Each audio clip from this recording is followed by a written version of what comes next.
everybody. I'm Keith Kirkpatrick, Research Director with the Futurum Group, and I'd like to welcome you to Enterprising Insights. It's our weekly podcast that explores the latest developments in the enterprise software market and the technologies that underpin these platforms, applications, and tools. This week, I'd like to recap Google Cloud Next. This is Google's annual developer conference, which I attended this past week in Las Vegas. I'm also going to cover some announcements in the enterprise software market, particularly around some news from Microsoft and Salesforce. Then, as always, I will close out the show with the Rant or Rave segment, where I pick one item in the enterprise software market and I either champion it or criticize it. So let's get right into it. So I attended Google Cloud Next this past week in Las Vegas, and Google made a ton of announcements.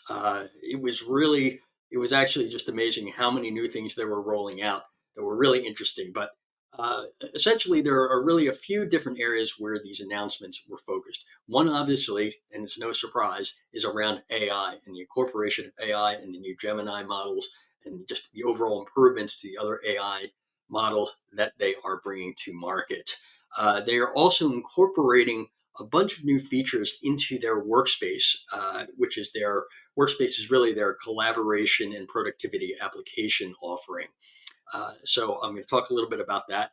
And then they've also done some other sort of enhancements that I think are really interesting and relevant for today's market around the implementation of new security offerings, some new enhancements to collaboration, and then of course, just overall looking at how they can bring their products to different market segments. So let's start out and just talk a little bit about some of the new applications and enhancements to the Google Workspace apps.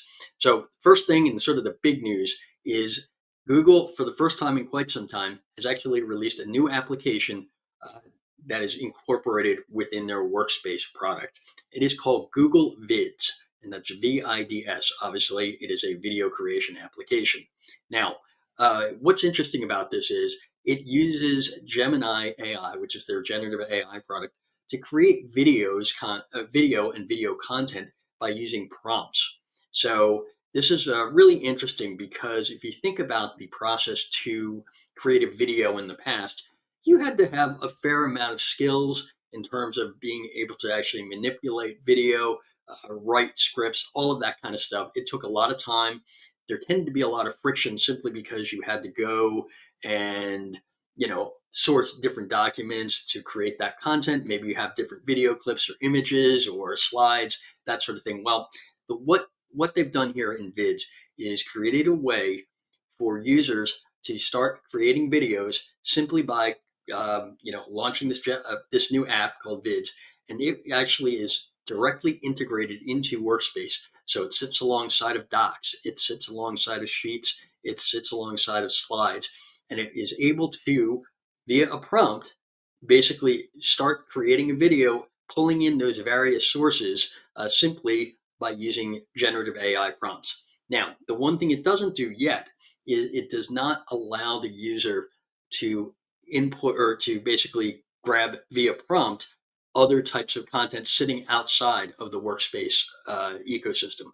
That may be coming in the future. We're not sure. I asked Google about this. They said, well, they obviously listen to their customers and capture their feedback. But you still can incorporate that content. You just need to manually upload that into basically a file that can be accessed by the application. Now, essentially, what this is, there are really a few really interesting features here. This is basically by prompt, you can just start creating content. It will either let you utilize a template in terms of the type of video. It also allows you to use templates for look and feel. And one of the most interesting things is you can upload documents that are essentially created for or in the style and tone and within the brand guidelines of your organization, and it will create a video using those guidelines all through generative AI. That's a real time saver because when you think about content within the enterprise, it needs to adhere to those style guidelines. It can't just look like it was put together outside of the brand or image because you can't really use that. It actually offers some other really interesting features. It allows you to obviously, uh, create a script based on the content that has been uploaded, but you can also go through and edit that if you'd like. And you can either choose to record your own narration using your own voice. You can also actually have Gemini speak or essentially read the content, or I'm sorry, the copy, in a number of different types of voices. So it can be different genders, different accents, that sort of thing. And it's a way for people who don't really like the sound of their own voice to create professional sounding videos. Uh, I think some of the other things that I really found interesting, I did get a demo of this. They actually have an interesting way to capture video. You obviously have a camera app or a camera functionality that will capture your face, and you get basically it's a rolling transcript for you to read off of. It's essentially like a teleprompter right on screen, and the way they uh, and basically the way they orient it, it goes right underneath the camera, so you're always looking straight ahead at the camera when you're reading, and so it looks very natural. I mean, obviously, if you've seen any of my videos, that's something I struggle with quite a bit. So it's a great feature to have. So. Why is this important? Well, if you think about the way that people consume information today, it is not just through documents, it's not just through spreadsheets. People are so used to really sort of acquiring and really ingesting content through video. So the problem, of course, is if you need to use a video editor every time you need to create a new video, that can get very expensive. It can be very time consuming. You don't necessarily get something back in a short amount of time, particularly if you have to make revisions. So what this does is it puts the power of creating video into an everyday worker's hands, so they can create this content that looks professional. It also allows collaboration. So let's say you want to collaborate with a teammate, you could actually within Workspace create, start a video and then insert notes saying, to your colleague, I need you to input some content here. I need you to record some video here. And what this does, it allows the creators to work together in a very seamless way without kind of like needing to go outside of the application, but also you don't need to uh, do a manual process like marking up scripts or typing in uh, you know notes or anything like that. So it's a very efficient way to work, and that's really one of the main themes that I really want to get across from both Google as well as some other vendors in the market is this use of generative AI. It's really paying dividends because they're implementing it into the flow of work. You don't need to switch out to other applications. It's because it's using natural language. It's just easy to convey what you want to do within the app instead of needing to learn how to use a whole new application using drop down boxes or clicking here or reading through a manual. So it's really interesting to see what they've done. I think in terms of functionality, obviously I haven't had a chance to play with it yet myself alone, but it appears that the feature sets and functionality is equivalent to basically consumer grade video editing software on the market, which is going to be good enough for 95% of the users that want to do it. That want to use it for work functions within a corporate structure. I don't know if it has the most powerful, image manipulation tools yet. I do know that it does have, or I think they are working on some really interesting features to be able to remove inadvertent words, like when I say or I pause, you can actually remove those spaces because the generative AI will find all of those, ask you if you'd like to remove them, but then sync up the video so it looks seamless. That's a really cool feature that it has, which helps you make a much, much more professional looking video. So that's really cool. That's Google Vids. Definitely check it out if you get a chance. I do believe it is going to be available. I want to say in June in labs, but certainly it's coming up soon. Now, this is not the only announcement that they made. They made several other sort of enhancements across Workspace apps at the conference. In Docs, they're rolling out a feature called tabs, which allows folks to better organize related information within a docs file so that you don't have to go looking for it in a million different places. Within Sheets, they actually have um, these things called conditional notifications for specific actions. So if, let's say, in a particular column or row, you have a series of deadlines or dates, you can actually set up for people to be notified based on their role or function or level of seniority when a certain thing happens based on information collected within those sheets. So that's really interesting. And then, of course, within Gmail, a few other sort of generative AI enabled new features. Polish my draft. So, as I'm sure everyone's aware, if you are trying to type out an email on a mobile device and you have fat fingers or whatever, sometimes what comes out is not exactly very professional looking or very smooth. This feature will actually go through, and as you're writing, basically rewrite that sentence or that phrase in a much more streamlined way to improve sentence structure and clarity. And that's available, I believe, on both the web and on Gmail for mobile. There's also voice prompting for writing and sending emails, so you can talk to it and to create emails. What else? Let's see here.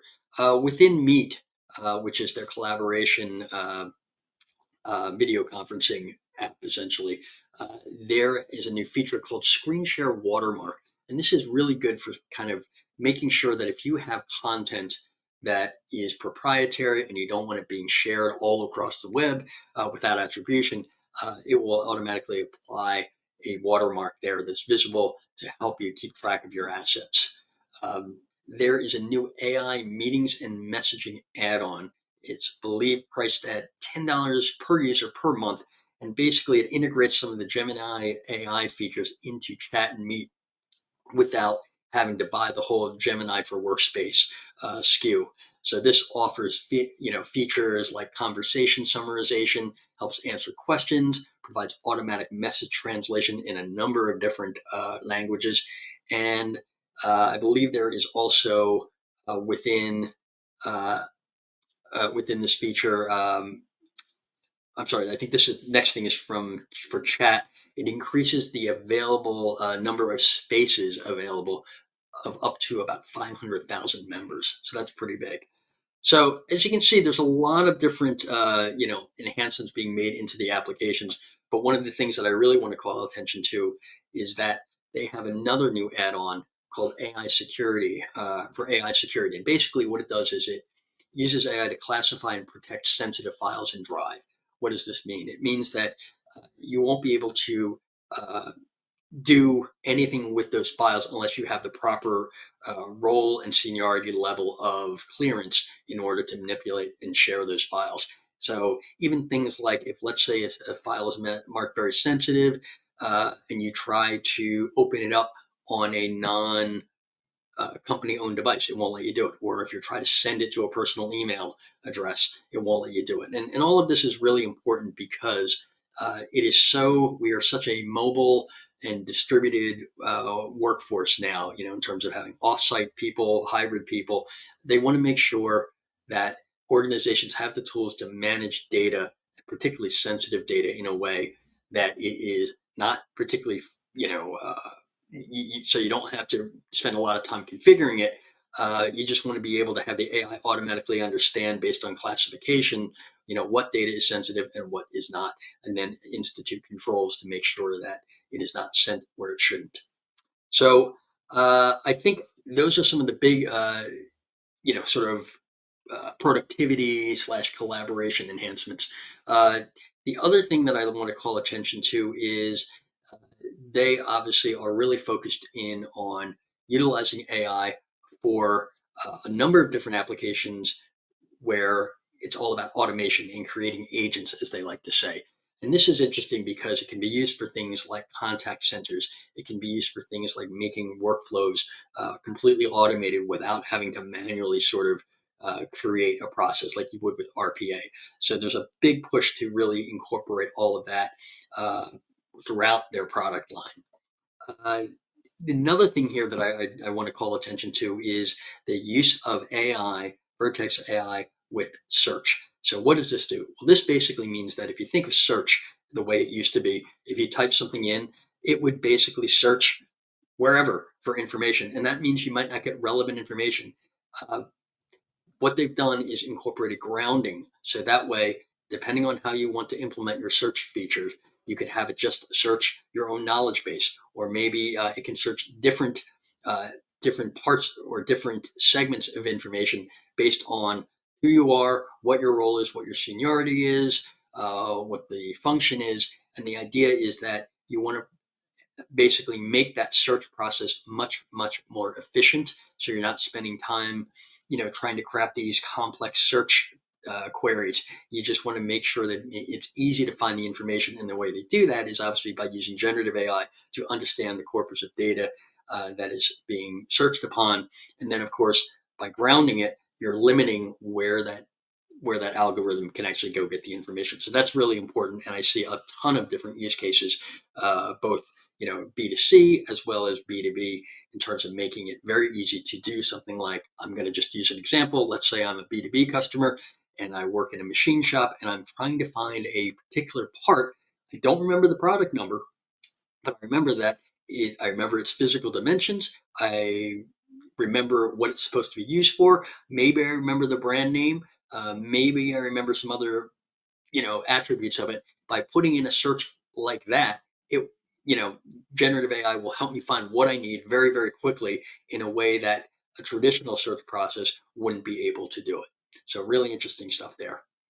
And then finally, as I wrap up sort of the coverage, and honestly, I'm not covering everything that happened at Google Cloud Next. It's just it went on for basically 2 days for our analyst portion, and then another whole day where I walked the exhibit hall floor. There's a lot going on. I encourage you to take a look at the research notes from myself as well as my colleagues here at the Futurum Group, who have also covered some of the other really big announcements outside of my coverage area. But one thing I also want to call attention to is Google actually had a session where they were focused on their offerings for the public sector. And basically, we're talking about things like government, defense, education, uh, insurance, that sort of thing, public insurance. And really, the interesting thing about this uh, focus is I see a number of different things here. Number one, this is a relatively untapped market when you think of the number of different types of agencies out there that could be considered public sector. Number two, within those number of different agencies, there's a number of just a crazy amount of different use cases where you could use, AI, where you can use collaboration software, all of that kind of stuff. And the third thing is, in addition to you know, uh, helping organizations be more efficient, particularly public sector ones that historically haven't been, you're actually able to what Google is able to do is really sort of help deliver value to a number of different folks out there who maybe have had difficulty interacting with government, in either due to language or experience, what have you. So it's a really interesting approach, and I think there's a lot of opportunity there for Google. So with that, that will conclude my wrap up of Google Cloud Next. And I think it was an interesting event, and a lot of news coming out of there. And I expect to see over time they continue to really focus on delivering AI in such a way to enable much more functionality through their applications, as well as allowing organizations to create their own applications if desired through the use of AI. Now, I'd like to talk a little bit about a couple of other things that were going on in the past week uh, while Google Cloud Next is going on. Again, talking about, I just mentioned Google's announcement about their public sector offerings. Well, Salesforce also announced a public sector offering called Public Sector Einstein One for Service. This is, of course, it's a offering aimed at government and other public sector entities, and really it's a package that incorporates CRM functionality, AI, and other data capabilities to help workers within these organizations automate the administrative tasks that tend to slow them down, and really slow up processes within government, as well as hopefully provide faster and more personalized service to their constituents. Now, this is an interesting approach because, again, if you think of what Salesforce offers, they offer a ton of different, Salesforce for Service Cloud, Data Cloud, Sales Cloud, all of that. Well, here, what they've done is they've actually combined a lot of the functionality into a single package, which makes it very easy for government agencies to procure. The idea here is uh, you want to make sure that these organizations have access to things like conversational AI, generative AI, because if you think of the way government works, there's a ton of data all over the place. Some of it is, hard to come by. A lot of it may have been just captured over years and years and years. By using generative AI, they're able to, and connecting it all through Data Cloud, they're able to take all of that data and actually make it actionable for not only their workers, but hopefully for the public as well, their constituents.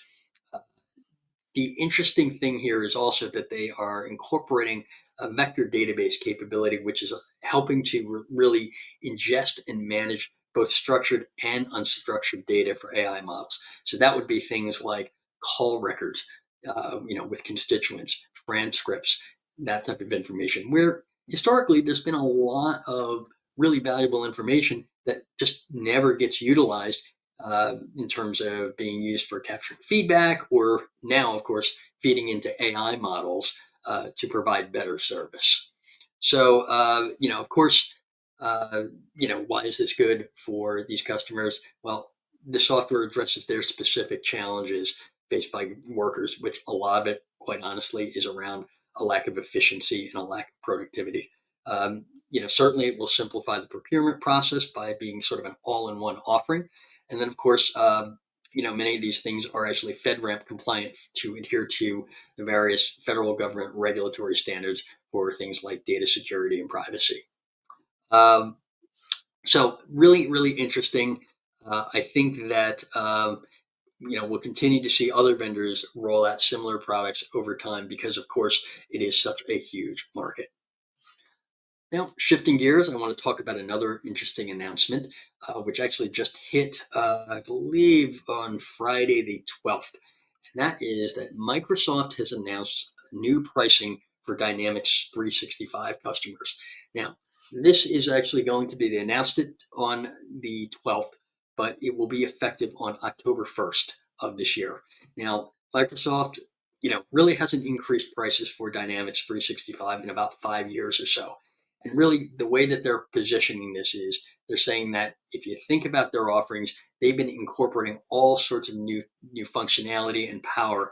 Obviously AI, automation features, workflow and process optimization enhancements, the ability to kind of unify data and insights and analytics into this platform. And really, they haven't increased the pricing to reflect the investment that they've made as well as the value. Now, in terms of some details here, this will apply to both new and existing customers upon renewal. So basically, if after October 1st of 2024, if you're a customer and you renew, you will be subject to the new pricing. When we took a look at the various products out there, I think the average increase, if you average it out over all of the different products or SKUs, the increase is about 12%. Uh, Compared with old pricing and new pricing. I think if you also look at the versions, both on premises, customer engagement and operation products, they will increase by the same percentage as their cloud versions. Now, some other ones are not included in this. I think like Business Central I think that pricing is going to remain unchanged. And then, of course, they're going to harmonize all of the pricing over the different global regions. It's obviously going to be priced in different currencies, but you'll see sort of a comparable increase. Now, the one exception to this is the U.S. government pricing. They're going to see a 10% increase on October 1st, and then another smaller increase the next year to kind of bring it up to the commercial pricing level. Now, again, let's think about, is this good? Is this bad? Well, it really depends on your particular place in the market. Why does this make sense for Microsoft? Well, if you think about, let's look at Salesforce. they raised prices last summer, I think on average about 9%. It's helping to, again, sort of bring their product up in line with some of their competitors. Of course, they need to make investments, into new features to stay competitive, and all of that requires revenue. I think there's also this increased demand from customers to see a frequent uh, innovation cycles. And again, how do you do that? Well, you need to invest in R&D, and D, and you need to invest in testing, and all of that kind of stuff costs money. And this is one way. Raising prices, of course, is sort of the most common way to make sure that that innovation can continue. Of course, they're a business. They need to maintain their margins. They need to position their product competitively against others. And if you think about it, where we are right now, relatively high inflationary climate we're in now, uh, it's not that much, when you consider looking back what the price was 5 years ago to now, it's really not that much of an increase.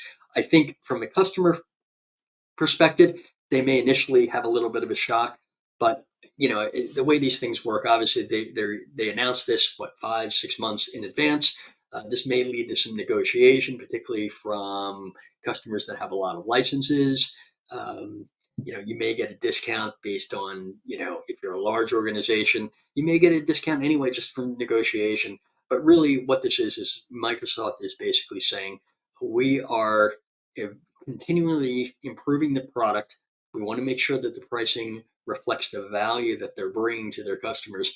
And, this is a way to do it in such a way where they're being transparent across each SKU that's going to be increased. And then we'll see where that goes moving forward in terms of what people, or I'm sorry, what organizations actually are going to pay. But yeah, so that's interesting. But again, I think that as we move throughout 2024, I can see other organizations also kind of following that lead and maybe considering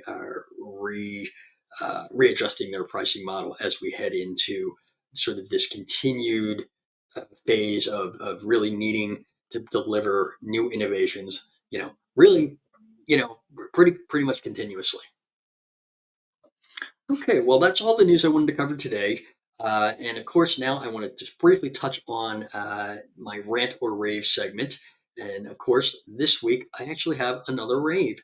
And this kind of reflects back to some earlier news. And this is that focus on the public sector market by large vendors like Salesforce, like Microsoft, like Google.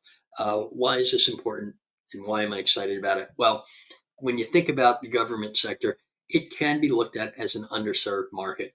Traditionally, the old, sort of jokes about how, you know, government is inefficient, it's slow, they don't know what they're doing, they don't serve their customers, their constituents very well. To a large degree, that is true. And one of the reasons why is they typically have challenges in terms of getting folks, in terms of labor, trying to attract the best workers and attract the number of workers that they need to service all of their different constituents can be a challenge.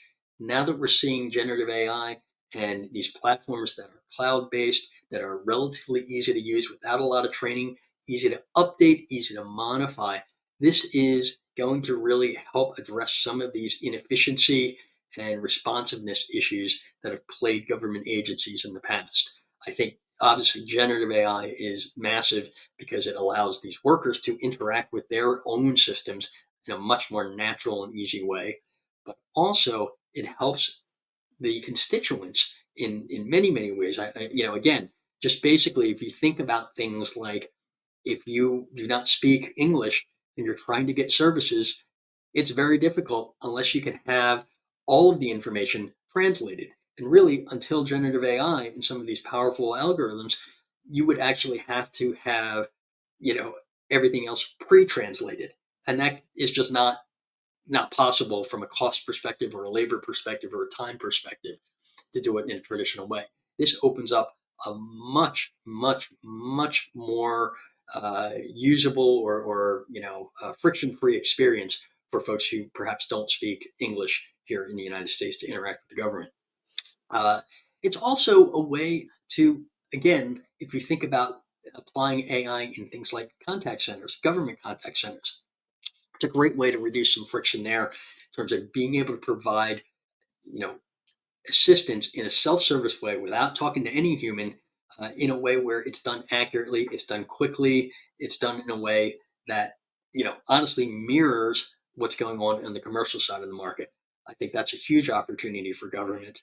And then, of course, the most important thing about all this and why I really give this a real rave is that if you think about you know the way government is set up, a lot of times you have to have a certain amount of savvy and a lot of skill to navigate some of these information systems. If you're not particularly savvy there, if you're perhaps elderly, don't speak the language, what have you, it can be difficult to get the services that, quite honestly, you're entitled to. So, by implementing these tools, it's a way to really effect change and often serving some populations that were underserved. So, with that, I would certainly give that a rave for this week. Well, that's all the time I have today. So I want to thank everyone for joining me here on Enterprising Insights. I'm going to be back next week with another episode. I will most likely be focused on some additional events that I'm going to over the coming week. I'll bring you all the highlights from them. So thanks to everyone for tuning in, and be sure to subscribe, rate, and review this podcast on your preferred platform. Thanks, and we'll see you next time.